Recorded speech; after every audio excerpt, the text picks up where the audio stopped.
हम सबके नेता माननीय राहुल गांधी जी का अभिवादन करेंगे।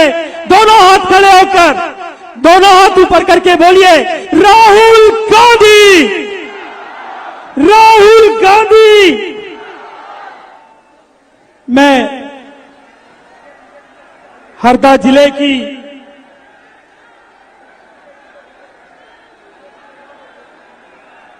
सिराली में इस पावन धरा पर माननीय राहुल गांधी जी का, माननीय रणजीत सिंह सुरजेवाला साहब का और मंचासीन सभी अतिथियों का बहुत दिल से स्वागत अभिनंदन करता हूं। जिसको रोक नहीं सकती कोई आंधी, उसको दुनिया कहती है राहुल गांधी, राहुल गांधी।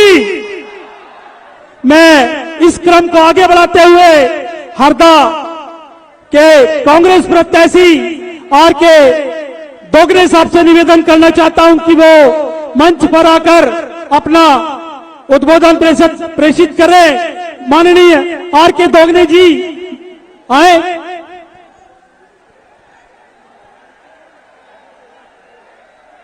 हम सबके बीच में हमारे नेता राहुल जी का स्वागत जिला कांग्रेस कमेटी और यहां पर उपस्थित सभी कांग्रेस जन कर रहे हैं।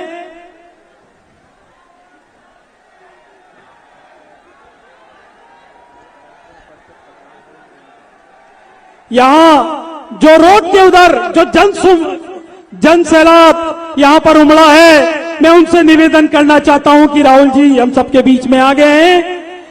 यहां माननीय राहुल गांधी जी तकरीबन 40,000 लोग पूरे जिले से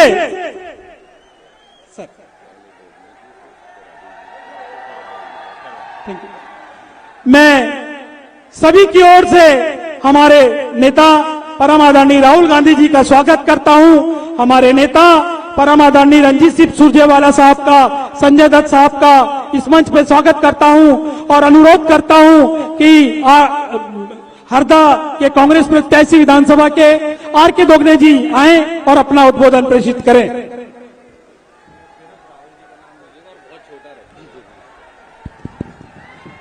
आज हम सब यहाँ उपस्थित हुए हैं हमारे पूर्व राष्ट्रीय अध्यक्ष और भारत सरकार में सांसद और हमारे नेता भावी प्रधानमंत्री आदरणीय राहुल गांधी जी को सुनने के लिए यहाँ उपस्थित हुए। वो हमारे बीच में आकर उन्हें हमें कृतज्ञ कर दिया। मैं उनका बहुत आभारी हूँ कि आज हमारे क्षेत्र में और हमारी विधानसभा में हम चुनाव लड़ रहे हैं, तो हमें समर्थन देने कराने के लिए और सभी को बताने के लिए यहाँ उपस्थित हुए हैं। हमारे बीच में वो उपस्थित है। हमारे प्रभारी के रूप में आदरणीय सुरजेवाला जी उपस्थित है। हमारे आदरणीय महाराष्ट्र पधारे संजय दत्त जी उपस्थित है। हमारे सभी जिलाध्यक्ष एवं समस्त यहाँ उपस्थित मंचासीन अतिथिगण एवं मेरे प्यारे प्यारे आशीर्वाद दाता, जिनके आशीर्वाद से मैं 13 से 18 तक विधायक रहा और यहाँ काम किया आपके बीच में। मैं आपसे अनुरोध करना चाहता हूँ कि देखिए, ये कांग्रेस पार्टी है जिसमें ये सैलाब है और ये देश का विकास भी कांग्रेस पार्टी ने किया और देश को आजाद भी कांग्रेस पार्टी ने किया था। ये भाजपा के लोग तो सिर्फ ये बातें करते हैं, देश की आजादी में इनका कोई योगदान नहीं है। मेरा आपसे अनुरोध है कि राहुल गांधी जी के सामने मैं बताना चाहता हूँ, भाइयों आप देखिए, विकास देश का 70 साल का जितना भी हुआ है वो हमारे प्रधानमंत्रियों के द्वारा हुआ है और प्रधानमंत्रियों ने किया है। भाजपा के लोग तो बीच बीच में आए और चले गए हैं। मैं आपको बताना चाहता हूँ कि हम सब देखा आपने योजनाएं बहुत सारी पूर्व वक्ताओं ने बताई है कि हमारे मध्य प्रदेश में विकास के लिए जो योजना लेकर आए माताओं को 1500 रुपए देने का, तो वही भाजपा के लोगों ने वो योजना 1000 रुपए वाली लेके आए। इनकी मंशा अगर देने की होती तो ये साल भर से 3 साल से सरकार दी, साल भर पहले ले आते, पर नहीं लेके आए हैं। ये सिर्फ चुनाव के लेके आए, हमारी 1500 रुपए की योजना को देखकर लेकर आए हैं। इसके साथ ही आपने देखा 500 रुपए सिलेंडर की बात हमने की, उसके बाद 450 लेके आए, पर 450 में किसी को सिलेंडर नहीं मिल रहा। मिल रहा है क्या आपको 450 में सिलेंडर? बताएं किसको मिल रहा है? किसी को नहीं मिल रहा सिलेंडर।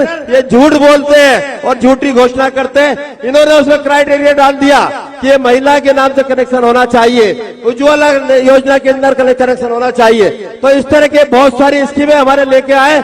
मैं आपसे अनुरोध करना चाहता हूं कि ध्यान रखें 17 तारीख को हाथ के पंजे पर मोहर लगाकर हरदा से डॉक्टर आर.के. दोगने मुझे जिताए और यहां से तिमरनीसा विजित शाह को दिखाए, जिससे हम जाकर मध्य प्रदेश में कमलनाथ जी की सरकार बनाएंगे और देश में हमारे राहुल गांधी जी को प्रधानमंत्री बनाएंगे। देश में उन्हें प्रधानमंत्री बनना देखना चाहते हैं। आप एक बार हाथ ऊंचे करके सब बोलिए, राहुल गांधी, राहुल गांधी, राहुल गांधी, भावी प्रधानमंत्री, भावी प्रधानमंत्री राहुल गांधी जिंदाबाद। धन्यवाद। जय जय भारत।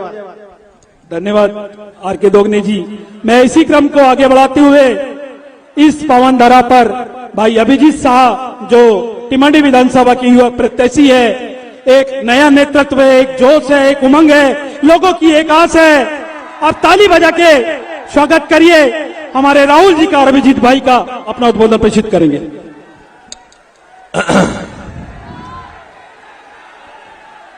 आदरणीय मंच पर विराजमान भारत जोड़ो यात्रा के बाद युवा दिलों की धड़कन बन चुके आदरणीय राहुल गांधी जी, सुरजेवाला साहब, हमारे प्रभारी जी, जिला अध्यक्ष जी और हमारे हरदा के प्रत्याशी डॉक्टर दोगने साहब एवं मंच पे विराजमान समस्त मंच कहना चाहूंगा, हमारे मंडल सेक्टर और ब्लॉक के अध्यक्षों को नमन करना चाहूंगा। जैसा कि आप जानते हैं कि मैं अपने भाषण की शुरुआत भारत माता की जय बोल के करता आया हूं और आज भी वही करूंगा और चाहूंगा आपका साथ। तो बोलिए मेरे साथ, भारत माता की। मजा नहीं आया?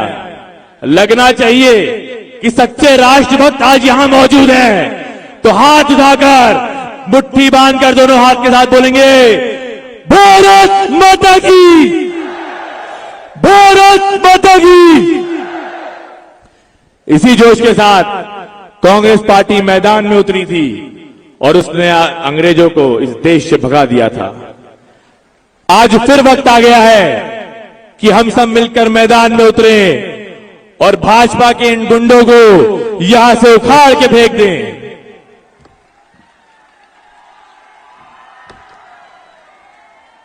मैं बात करना चाहूंगा यहां के क्षेत्रीय विधायक जी की, संजय शाह जी की।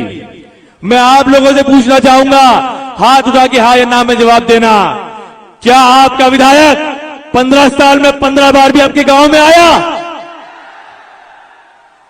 क्या आपके विधायक ने 15 साल में विधायक निधि के 15 काम करवाए? क्या 15 साल में किसी भी गांव के 15 युवाओं की नौकरी लगवाई? क्या आपका फोन उठाता है? कोरोना महामारी अब बाढ़ में नजर आया? तो दोस्तों, एक पुरानी कहावत है कि जब रोटी जल जाती है तो उसे पलट देना चाहिए। ये वक्त आ गया है कि आज से 15 साल पहले आप लोगों ने अपने खेत में एक पतंग के नाम का बीज बोया था और 15 साल से आप लोग पलेवा कर रहे हैं, पानी दिए जा रहे हैं, पर ना विकास पैदा हो रहा है, ना फसल पैदा हो रही है, क्योंकि वो बीज ही खराब था। इस बार मौका है कि उस बीज को बदल दो। मैं इस क्षेत्र के विधायक को कहना चाहता हूं और यहां जो हमारे आदिवासी भाई बैठे थे उनसे पूछना चाहता हूं कि 3 बार का विधायक सत्ता के नशे में इतना अंधा हो चुका है कि सोनपुरा का वीडियो देखा है आपने? देखा है आपने? हमारा क्षेत्र का विधायक सत्ता के नशे में पूरे आदिवासी समाज को लाल कुर्ता पहन के हाथों में डंडा पकड़ के मां बहन की गालियां दे रहा था। मैं कहना चाहता हूं हमारे समाज वालों को कि वो गाली सुनने के बाद, वो वीडियो देखने के बाद अगर एक भी आदिवासी भाई संजय बाबा को वोट देता है तो वो असली आदिवासी की औलाद नहीं हो सकता। बताइए, हाथ उठाइए, इस मंच से कसम खाइए हाथ उठाकर कि ना अपने गांव से संजय बाबा को एक वोट देंगे और न देने देंगे। उठाइए हाथ।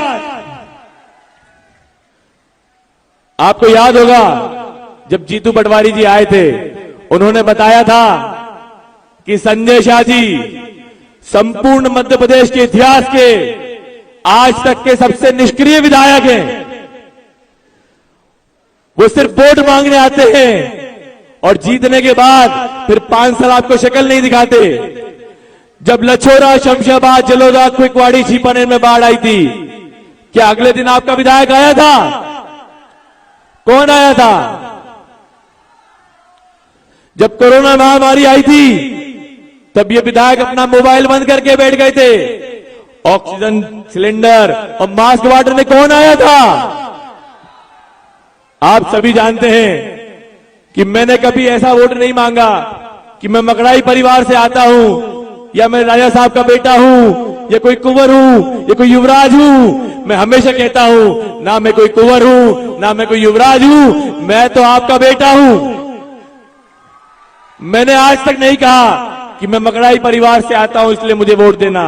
मैंने हमेशा कहा कि चुनाव हारने के बाद अगर 5 सालों तक मैंने संघर्ष किया है, आप लोगों के लिए मेहनत करी है, नहरों में पानी बढ़ाने के लिए आंदोलन किया है, आपका बीमा मुआवजा दिलाने के लिए मैंने संघर्ष किया है, तो मुझे वोट देना।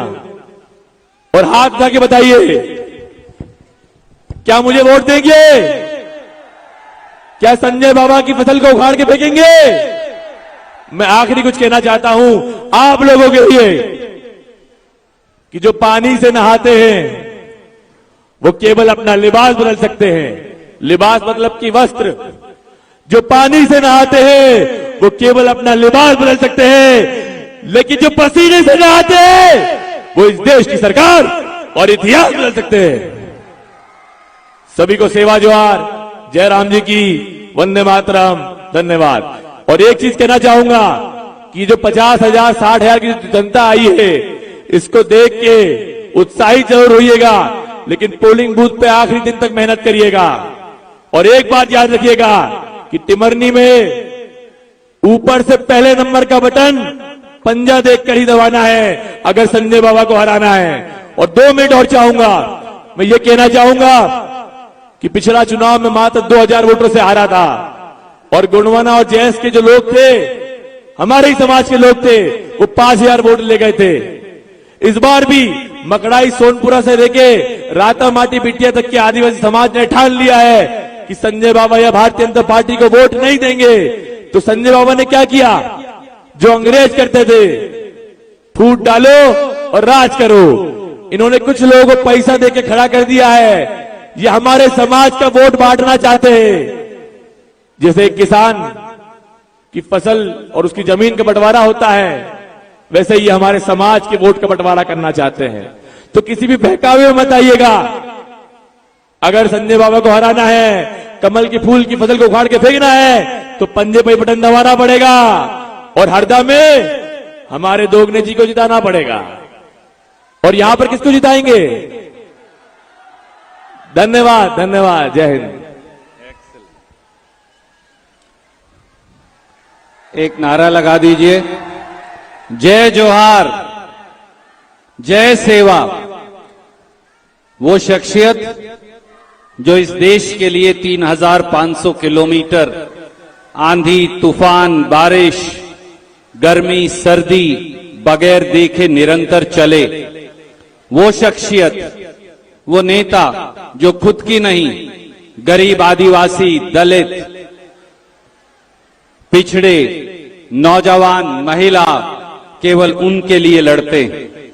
वो नेता किसान का दर्द जिनके मन में है। मैं दरख्वास्त करूंगा आदरणीय राहुल गांधी जी से कि वो आपको संबोधित करेंगे, और एक नारा लगाइए, राहुल गांधी, राहुल गांधी, राहुल गांधी।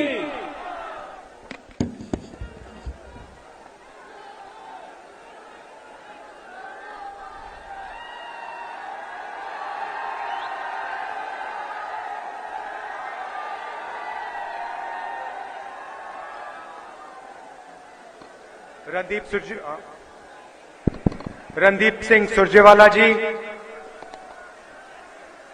अवधेश सिसोदिया जी, ओम पटेल जी, मनोज आर्या जी, अभिजीत शाह जी, आर.के. डोगने जी, स्टेज पे कांग्रेस पार्टी के सब वरिष्ठ नेता, हमारे प्यारे कार्यकर्ता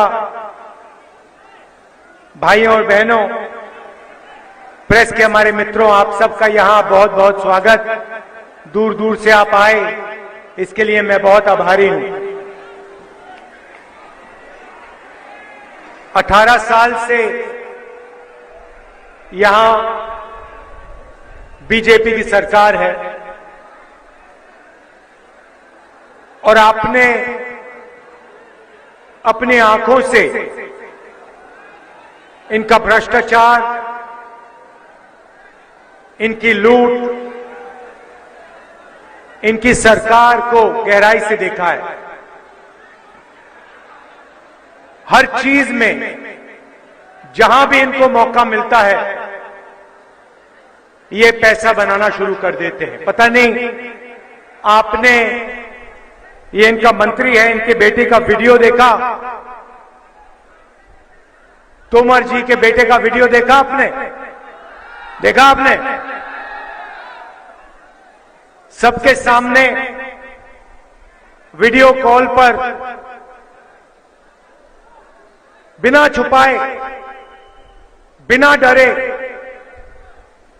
मध्य प्रदेश के किसान, मजदूर, गरीब युवाओं का पैसा आंख के सामने, सबके सामने चोरी कर रहा है।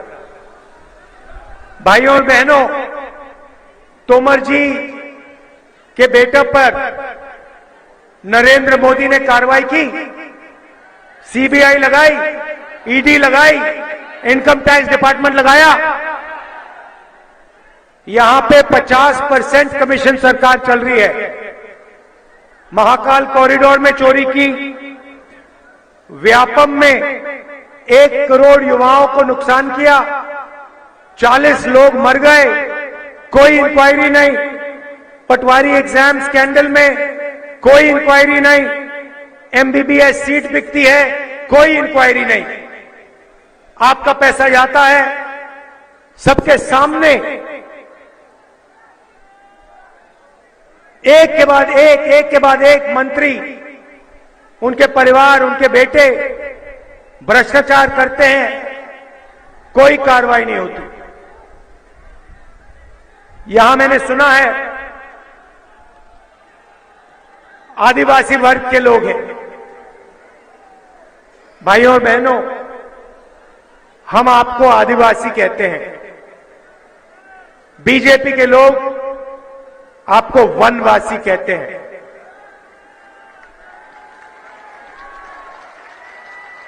वनवासी में और आदिवासी शब्द में बहुत फर्क है। भाइयों और बहनों, आदिवासी शब्द का मतलब वो लोग जो इस जमीन के पहले मालिक थे, मतलब सबसे पहले, जिसको हम भारत माता कहते हैं। इसका जल, इसकी जमीन, इसका जंगल सबसे पहले आदिवासियों का था, आपका था। ये आदिवासी शब्द का मतलब है। अगर हम आपको आदिवासी कहते हैं तो हमें आपको जमीन का अधिकार, जल और जंगल का अधिकार देना पड़ता है। और कांग्रेस पार्टी ने शुरुआत से आदिवासियों के लिए यह काम किया है। हमारी सरकार थी, हम पैसा कानून लाए, जमीन अधिकरण बिल लाए, मनरेगा कानून लाए, भोजन का अधिकार का कानून लाए, क्योंकि हम इस बात को मानते हैं कि आदिवासी लोग हिंदुस्तान के पहले और असली मालिक थे। भाइयों और बहनों, वनवासी का कोई और मतलब है। वनवासी का मतलब वो लोग जो जंगल में रहते हैं। हम आपको आदिवासी कहते हैं। हम कहते हैं कि जल, जंगल और जमीन के पहले मालिक आप लोग हो, और बीजेपी आपको वनवासी कहती है। वनवासी क्यों कहती है, मैं आपको आज बताने आया हूं। भाइयों और बहनों, आपने कभी बीजेपी के किसी नेता को किसी जानवर पर पेशाब करते हुए देखा है? नहीं देखा। मगर आपने बीजेपी के नेताओं को आदिवासी युवक पर पेशाब करते हुए देखा है, हां या ना?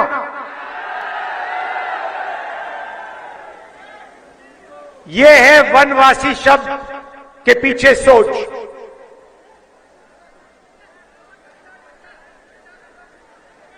पहली बार मैंने एक वीडियो देखा जो आप सब ने देखा होगा। एक आदिवासी युवक खड़ा है, बीजेपी के नेता उस पर पेशाब कर रहा है और उसके बाद वीडियो को वायरल किया जाता है। पूरे प्रदेश में, पूरे देश में फैलाया जाता है। ये बीजेपी की सोच है। ये वनवासी शब्द के पीछे सोच है। वनवासी का मतलब आदिवासियों को कोई अधिकार ना मिलना चाहिए। वनवासी का मतलब आदिवासी जंगल में रहें और जंगल से बाहर ना आए। वनवासी का मतलब जब हिंदुस्तान में जंगल खत्म हो जाएगा तो वनवासियों के लिए यहां कोई जगह नहीं रहेगी। आपके लोग सड़क पे भीख मांगे निकलेंगे। यह है वनवासी के पीछे सोच।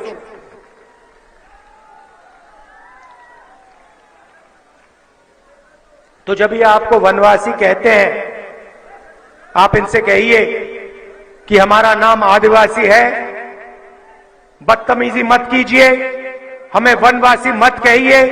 हम आदिवासी हैं और आदिवासी रहेंगे। हमारे हक हैं, जल जंगल जमीन का हक है, हमें वो हक चाहिए।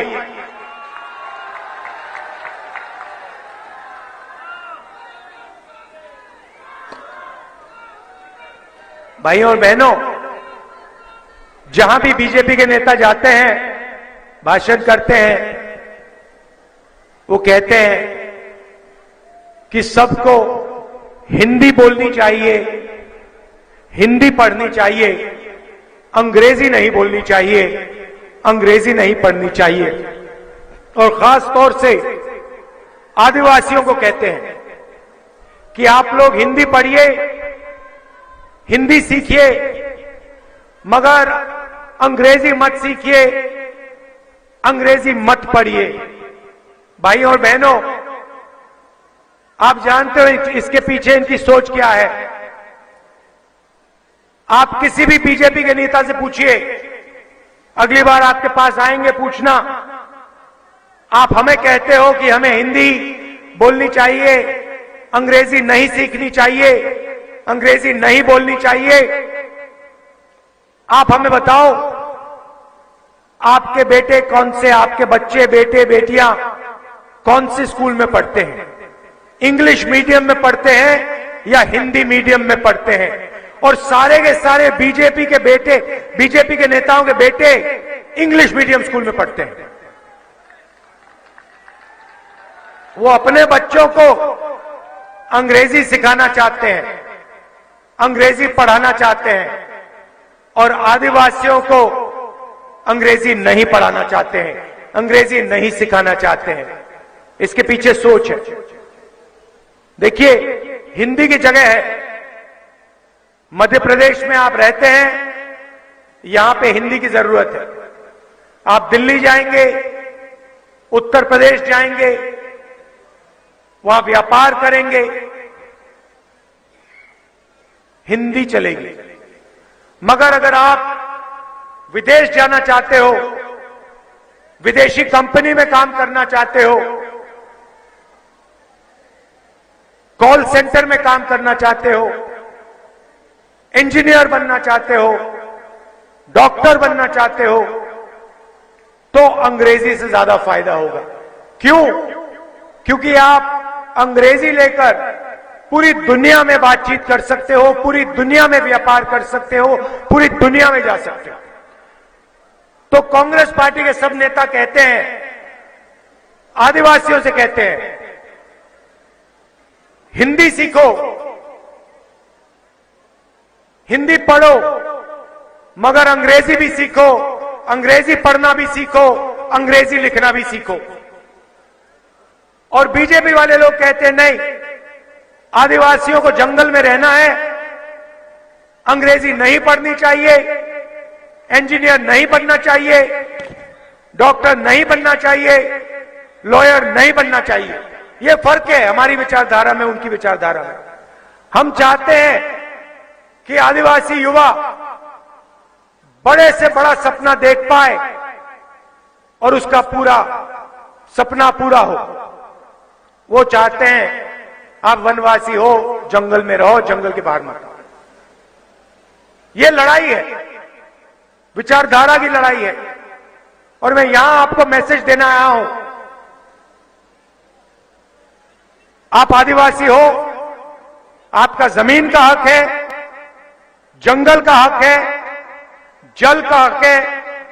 और कांग्रेस पार्टी ये लड़ाई आपके लिए लड़के आपका जो बनता है, आपका जो हक है, वो आपको पूरा करके देगी।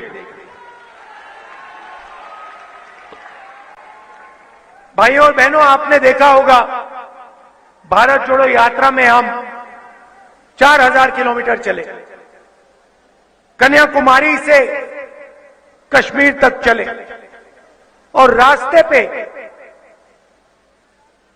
मुझे लाखों युवा मिले, और सबके सबसे मैं एक सवाल पूछता था। जब भी मैं युवा से मिलता था, मैं एक सवाल पूछता था कि भाई क्या करते हो?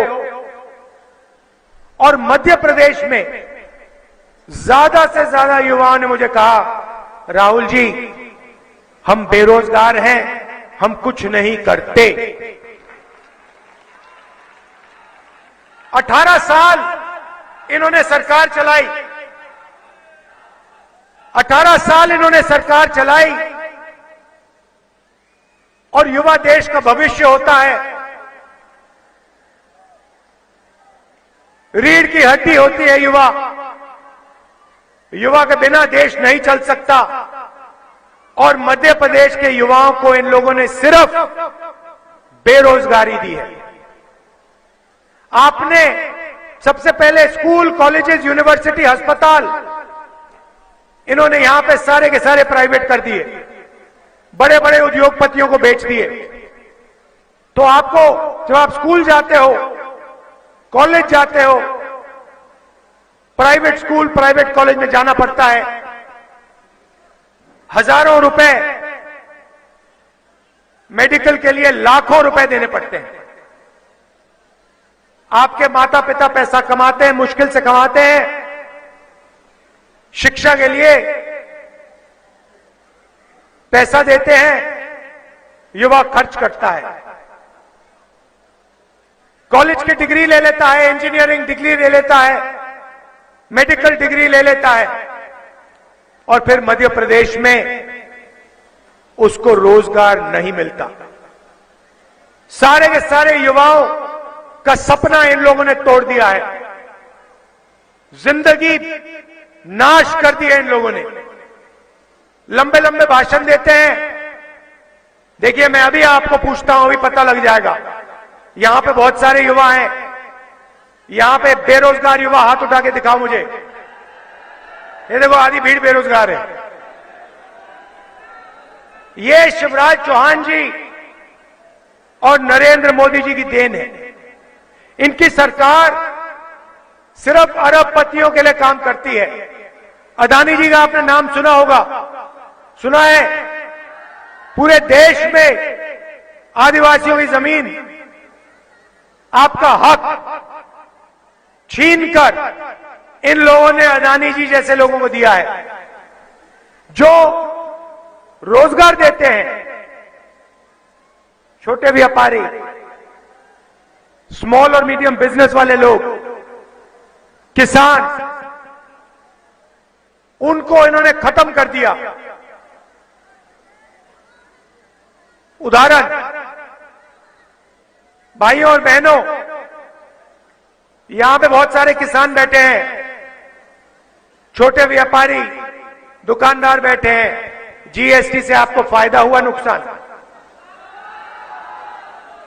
एक व्यक्ति नहीं मिलेगा, इस भीड़ में एक व्यक्ति नहीं मिलेगा, मध्य प्रदेश में एक व्यक्ति नहीं मिलेगा जिसको जीएसटी से या नोटबंदी से फायदा हुआ होगा। उसके बाद ये किसान बिल लाए, वो किसान बिल नहीं थे, वो किसान को मारने के हथियार थे।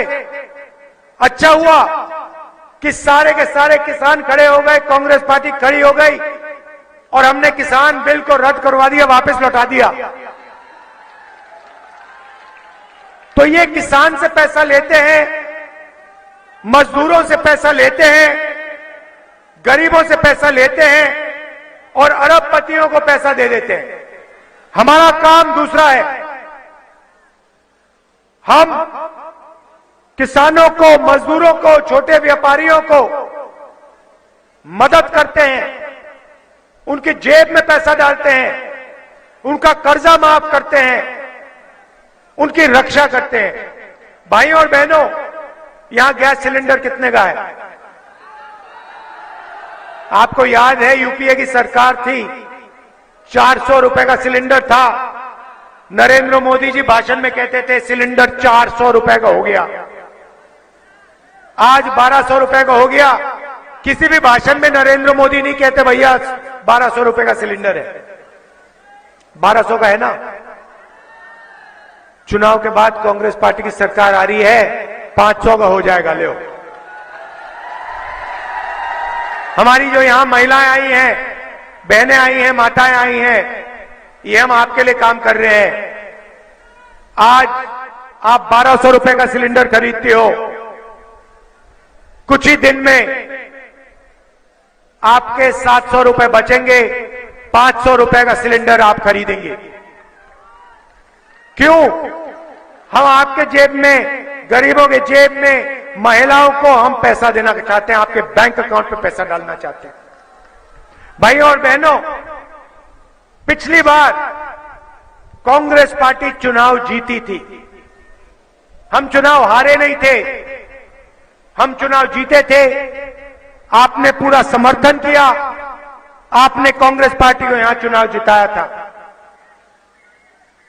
आपकी जो सरकार थी जिसने किसानों का कर्जा माफ किया था, जैसे ही हम आए थे हमने कहा था हम किसानों का कर्जा माफ करने जा रहे हैं और हमने 27 लाख लोगों का कर्जा माफ किया था।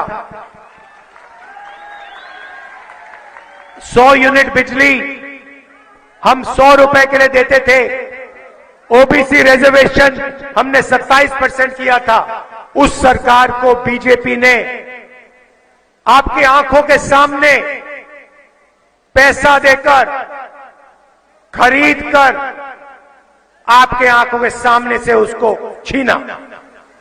ये भूलिए मत, ये जो सरकार है, बीजेपी की सरकार है, शिवराज चौहान जी की सरकार है, ये आपने नहीं बनाई, ये गरीबों ने नहीं बनाई, ये किसानों ने नहीं बनाई, मजदूरों ने नहीं बनाई, आदिवासियों ने नहीं बनाई। ये आपसे चोरी की गई सरकार है और इसको यहां के बड़े उद्योगपतियों ने करोड़ों रुपए देकर, विधायकों को खरीदकर ये सरकार चोरी की सरकार बनाई। भूलिए मत और इनको याद दिलाइए। कहते हैं बीजेपी की सरकार है, बीजेपी की सरकार नहीं है, चोरी की सरकार है। कांग्रेस की सरकार बनी थी, इन्होंने चोरी करके यहां सरकार बनाई है। और इस बार मोदी जी आए हैं, मजाक है। पिछली मीटिंग में मुझे कहा गया मोदी जी आए, कहते हैं हमने एक डिस्ट्रिक्ट में 500 कारखाने खोल दिए, मध्य प्रदेश में एक कारखाना इन्होंने नहीं खोला। यहां पे पास में छत्तीसगढ़ है, बॉर्डर पे पड़ता है, वहां हमारी सरकार है। छत्तीसगढ़ का पूरा चेहरा हमने बदल दिया। मैं बताता हूं वहां क्या किया हमने। हमारे चीफ मिनिस्टर ने, हमारे नेताओं ने कहा कि हर डिस्ट्रिक्ट में जो भी वहां पे उगाते हैं, कहीं आम उगाते हैं, कहीं इमली, जो भी डिस्ट्रिक्ट में उगता है, उसके लिए डिस्ट्रिक्ट में ही एक फूड प्रोसेसिंग का यूनिट लगेगा। जहां टमाटर उगाते हैं वहां पे टमाटो केचप बनाने की फैक्ट्री, जहां आलू उगाते हैं वहां पोटैटो चिप्स की फैक्ट्री, जहां नींबू है वहां अचार की फैक्ट्री, हमने पूरे प्रदेश में जाल बिछा दिया है। छत्तीसगढ़ में किसान अपना माल, अपनी सब्जी सीधा जाके फैक्ट्री में बेचता है, सही दाम मिलता है उसे। धान के लिए सबसे ज्यादा पैसा हिंदुस्तान में छत्तीसगढ़ में मिलता है।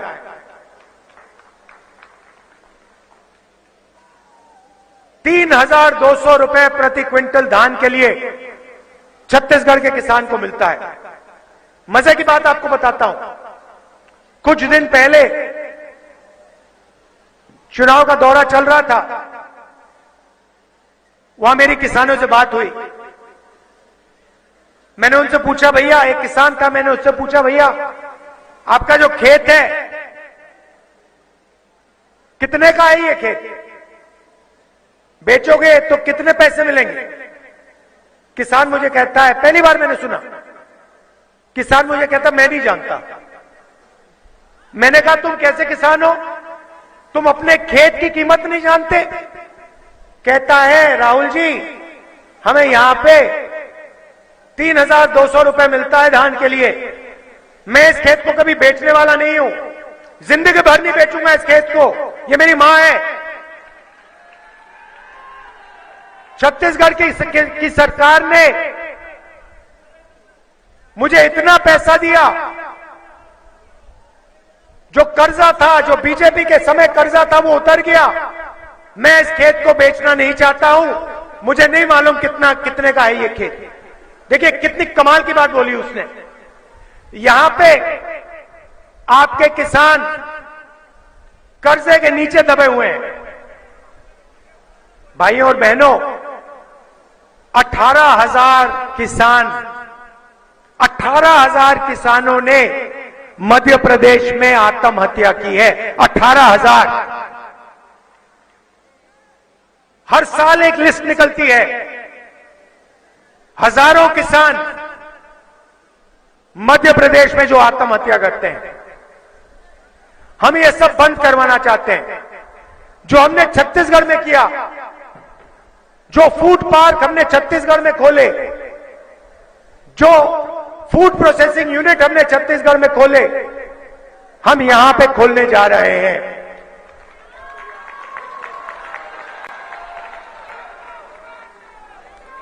और सुन लीजिए, मोदी जी आके कहते हैं, वायदे कर जाते हैं, 15 लाख रुपए बैंक अकाउंट में डाल दूंगा।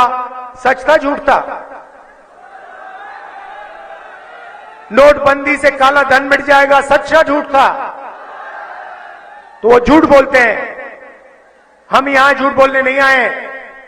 जो हम स्टेट से कहते हैं हम कर देते हैं। पिछली बार हमने कहा था कर्जा माफ होगा, कर्जा माफ हुआ।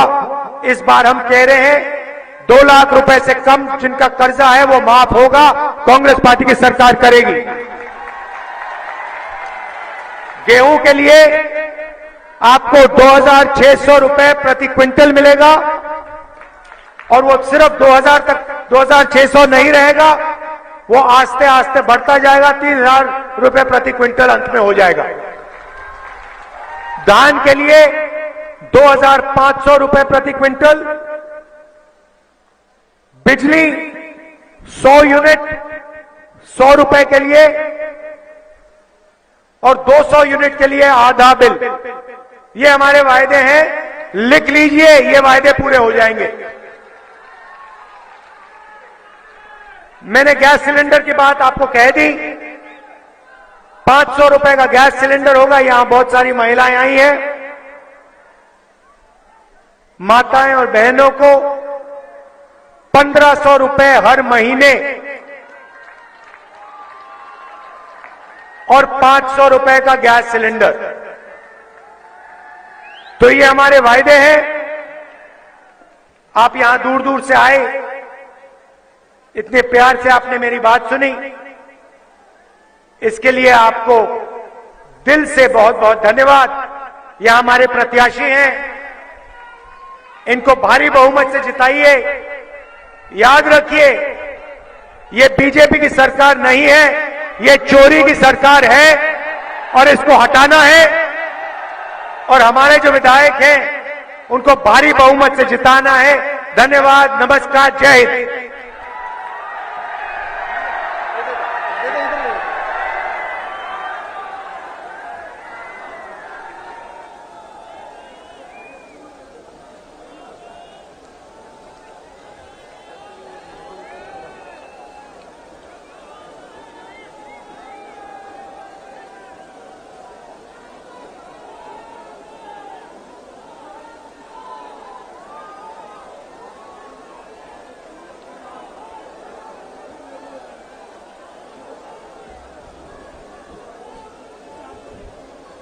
चालू करना इसको।